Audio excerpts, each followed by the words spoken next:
Welcome friends, welcome to India சமையல். இன்றைக்கி வீடியோவில் ஒரு கப் பச்சரிசி மாவு வச்சு ஒரு ஹெல்த்தியான ஸ்நாக்ஸ் ரெசிபி எப்படி பண்ணலாம்னு சொல்லி பார்க்கலாம். நம்ம சேனலில் போடுற வீடியோ உங்களுக்கு பிடிச்சிருந்துச்சுன்னா நீங்கள் ஃபஸ்ட் டைம் பார்க்குறதா இருந்தால் சப்ஸ்கிரைப் பண்ணி வச்சுக்கோங்க.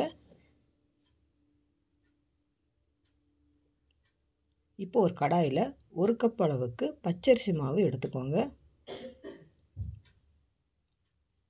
ஸ்டவ்வை லோ ஃப்ளேமில் வச்சு வாசனை வர்ற அளவுக்கு நல்லா வறுத்துக்கோங்க.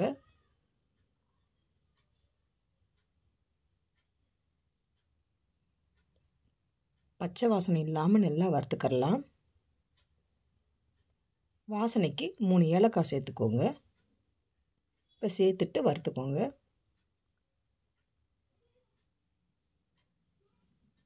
இப்போ இந்த அளவுக்கு நல்லா வறுபட்டுருச்சு. இப்போ எடுத்து ஆற வச்சிடலாம். நான் 3/4 கப் அளவுக்கு வேர்க்கடலையை தோலெல்லாம் நீக்கிட்டு இந்த மாதிரி எடுத்து வச்சுருக்கேன்.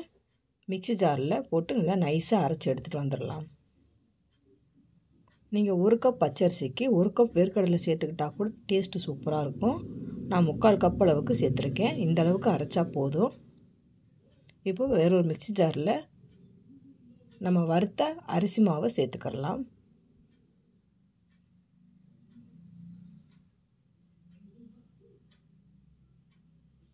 பொடிச்ச வேர்க்கடலையும் சேர்த்துக்கரலாம். 3/4 கப் அளவுக்கு வெல்லம் சேர்த்துக்கோங்க. இனிப்பு கொஞ்சம் அதிகமாக நீங்கள் சாப்பிட்றதா இருந்தால் 1 கப் அளவுக்கு கூட வெல்லம் சேர்த்துக்கரலாம். இந்த அளவுக்கு நல்லா நைஸாக அரைச்சிக்கோங்க. இப்போ வேறொரு பவுலில் மாற்றிக்கிடலாம். நம்ம தண்ணியோ எதுவுமே சேர்க்க வேண்டியதே இல்லை.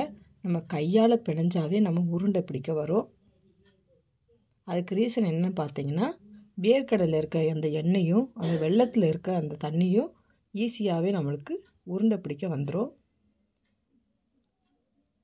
ஆனால் நாக்கில் வச்ச நிமிஷத்தில் நல்லா நமந்து போயிடும். அந்தளவுக்கு நல்லா கரைஞ்சிரும். டேஸ்ட்டும் சூப்பராக இருக்கும். ட்ரை பண்ணி பாருங்கள் ஃப்ரெண்ட்ஸ்.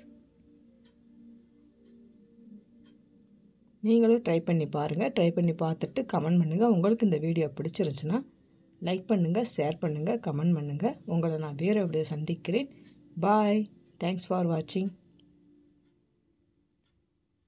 எவ்வளோ சாஃப்டாக இருக்குன்னு பாருங்கள்.